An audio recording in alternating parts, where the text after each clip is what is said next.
Hello दोस्तों, स्वागत है आपका एक और वीडियो में। आज की इस वीडियो में हम बीए फिफ्थ सेमेस्टर का जो इंग्लिश का द्वितीय पेपर है, जिसका नाम है British American and Indian popular fiction. इसमें हम इसकी जो पहली यूनिट है लिटरेरी टर्म्स, इसके अंतर्गत देख रहे थे, जिसमें कि करीब 2 से 3 लिटरेरी यूनिट को हमने कंप्लीट किया, जिसमें कि एक प्लॉट है, कैरेक्टर है और कैरेक्टराइजेशन है। तो आज की इस वीडियो में हम इसके आगे बात करेंगे, जिसमें कि हम आगे की जो इसकी लिटरेरी टर्म है उसको देखेंगे, जिसमें कि एक कॉन्फ्लिक्ट है, फिर थीम है, फिर सेटिंग है, फिर पॉइंट ऑफ व्यू है। तो चलिए शुरू करते हैं। कॉन्फ्लिक्ट कॉन्फ्लिक्ट का अगर मैं साधारण भाषा में बात करूं, कॉन्फ्लिक्ट क्या है, तो कॉन्फ्लिक्ट एक बहुत ही इंपॉर्टेंट लिटरेरी टर्म है। अगर कोई भी कहानी, कोई भी प्ले है, वो आगे तभी बढ़ सकती है जब उसमें किसी भी प्रकार का कॉन्फ्लिक्ट या स्ट्रगल पाया जाता है। कॉन्फ्लिक्ट का मतलब है किसी स्टोरी में जो एडवर्स सिचुएशन पाई जाती हैं, या जो एडवर्सिटी पाई जाती हैं, जो प्रॉब्लम होती है, जैसे कि कोई कैरेक्टर या कोई प्रोटैगनिस्ट है, वो सफ़र कर रहा है गरीबी से अमीरी की तरफ, और लोग उसको बहिष्कृत कर रहे हैं, उसको लोग टॉर्चर कर रहे हैं। तो ये सब किसके अंतर्गत हो रहा है? कॉन्फ्लिक्ट के अंतर्गत। वो किस प्रकार से स्ट्रगल करके अमीरी की तरफ जा रहा है, और किस प्रकार से उसके अंदर फीलिंग है, और किस प्रकार से स्ट्रगल करता है, वही फीलिंग ही कॉन्फ्लिक्ट कहलाती है। तो चलिए देखते हैं। Conflict refers to the issue. Conflict जो है किसी पर्टिकुलर इशू को बताती है। ऑब्स्टेकल किसी समस्या को या रुकावट को, और प्रॉब्लम और किसी समस्या को the main characters faces through out the novel, जो कि मेन कैरेक्टर के द्वारा किसी नावल में फेस किया जाता है। Conflict is the conflict is the struggle. Conflict एक संघर्ष है बिटवीन के बीच में, अपोजिंग फोर्सेज, अपोजिंग फोर्सेस के बीच में, अपोजिट लोगों के बीच में, यानी कोई अच्छा होगा कोई बुरा होगा, तो उन दोनों के बीच में कॉन्फ्लिक्ट शुरू हो जाता है। दो कॉन्फ्लिक्ट में बी क्लासिफाइड। जो कॉन्फ्लिक्ट है वो क्लासिफाइड या बांटा जा सकता है इनटू टू कैटेगरीज, दो कैटेगरी में। इंटरनल कॉन्फ्लिक्ट, आंतरिक conflict with in a characters own mind, जो कि एक कैरेक्टर के ओन माइंड में चलता है या होता है। एंड एक्सटर्नल कॉन्फ्लिक्ट, और एक बाहरी कॉन्फ्लिक्ट होता है। Can be between two character, जो कि दो कैरेक्टरों के बीच में होता है। एंड इंडिविजुअल, और या एक किसी एक और या स्मॉल ग्रुप्स ऑफ कैरेक्टर, या स्मॉल ग्रुप कैरेक्टर्स के हैं उनके बीच। And the rest of society, या बाकी सोसाइटियों के बीच। बिटवीन टू सोशल ग्रुप्स, या किसी दो सोशल या सामाजिक ग्रुप के बीच में भी हो सकता है ये external conflict. The interaction of character and conflict, जो इंटरेक्शन होता है या जो बातचीत होती है ऑफ कैरेक्टर्स की, एंड कॉन्फ्लिक्ट क्रिएट्स, और कॉन्फ्लिक्ट जो क्रिएट होता है the central effect of the story. Central effect या केंद्रीय भाव स्टोरी का। And is the main indicator of meaning, और जो कि उसके मतलब का मेन इंडिकेटर होता है या मेन मतलब होता है। Within a short story, जबकि एक शॉर्ट स्टोरी या एक शॉर्ट स्टोरी में there may be only one central struggle, उसमें यह हो सकता है कि उसमें एक ही स्ट्रगल हो, और there may be many minor obstacle, या उसमें कई भी बहुत सी प्रकार की रुकावटें हो सकती है within a dominant struggle, जो कि एक डोमिनेंट स्ट्रगल हो सकता है, या उसके अंतर्गत या एक डोमिनेंट स्ट्रगल पाया जा सकता है। थीम, तो ये तो था कॉन्फ्लिक्ट। बेसिकली अगर आम भाषा में बात करूं, कॉन्फ्लिक्ट का मतलब है दो अपोजिट लोगों में, जो एक हीरो होता है या एक प्रोटैगनिस्ट इंटागनिस्ट होता है, जो विलेन होता है, उन दोनों के बीच में जो स्ट्रगल होता है उसको हम कॉन्फ्लिक्ट कहते हैं। बस इतना ही आपको समझना है। कॉन्फ्लिक्ट दो प्रकार के हो सकते हैं, एक एक्सटर्नल हो गया और एक इंटरनल। एक्सटर्नल का मतलब है कि जब दो लोगों के बीच में होता है, जब इंडिविजुअली ना होकर ग्रुप से, या ग्रुप के सिर्फ दो लोगों के बीच में हो, उसको हम एक्सटर्नल बोलते हैं। और इंटरनल हो गया किसी एक पर्टिकुलर कैरेक्टर के बीच में चल रही दुविधाएं और उसकी प्रॉब्लम, उसको इंटरनल कॉन्फ्लिक्ट कहते हैं। अब चलिए थीम देखते हैं। The theme of a literary work refers to the central idea. किसी लिटरेरी वर्क का जो थीम है वो रिफर करता है, बताती है टू द सेंट्रल आइडिया, केंद्रीय भाव या केंद्रीय विचार को, और underlying meaning and author explores in a novel, या छुपी हुई उसका मीनिंग या अर्थ, जो कि एक ऑथर के द्वारा एक नॉवेल में एक्सप्लोर किया जाता है।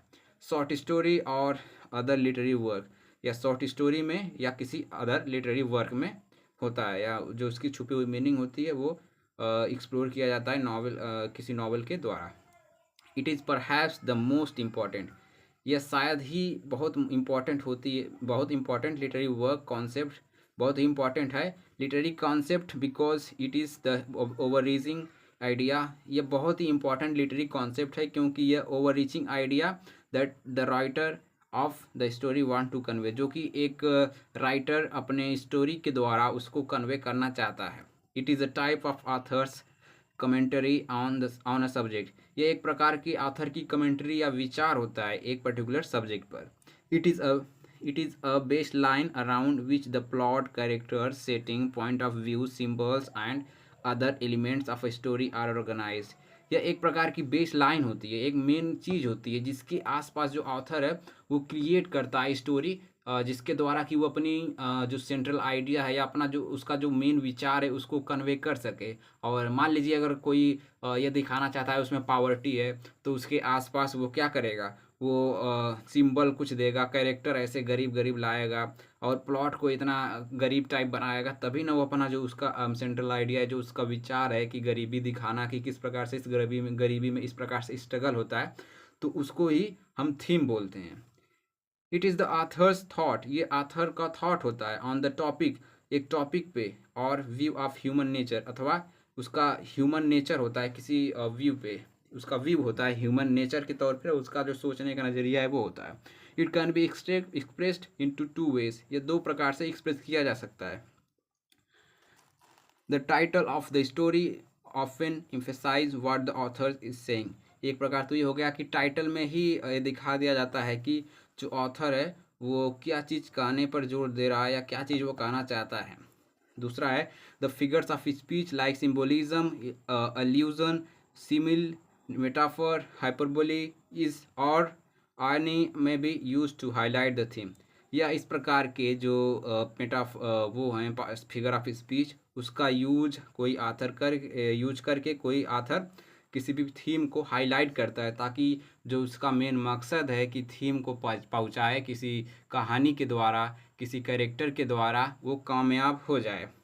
अ लिटरेरी वर्क में have more than one theme, एक लिटरेरी वर्क में have more than one theme, एक या एक से ज़्यादा थीम हो सकती है। To make the theme in a literary to find the theme in a literary work several question can be ask, एक लिटरेरी वर्क में थीम को अगर प्राप्त करना है तो वहाँ पर कई प्रकार के क्वेश्चन पूछकर आप उस थीम को जान सकते हैं। What does the author want to say about life, जिसमें कि पहला है what does the author want to say about life, इसमें जो ऑथर है वो लाइफ के बारे में क्या कहना चाहता है। ये पहला क्वेश्चन आप जब पूछेंगे तो आप थीम डायरेक्टली पा जाएंगे किसी भी वर्क में। और दूसरा है what ideas are emphasized by the author, किस प्रकार के विचार आथर के द्वारा जो प्रदर्शित किए जा रहे हैं या जोर दिए जा रहे हैं। What lessons do the main characters learn, किस प्रकार का व्हाट लेसन यानी किस प्रकार की सीख जो मेन कैरेक्टर है वो लर्न करता है या किस प्रकार के नए विचार वो प्राप्त करता है। What questions does this story make the reader ask about society or the world we live in?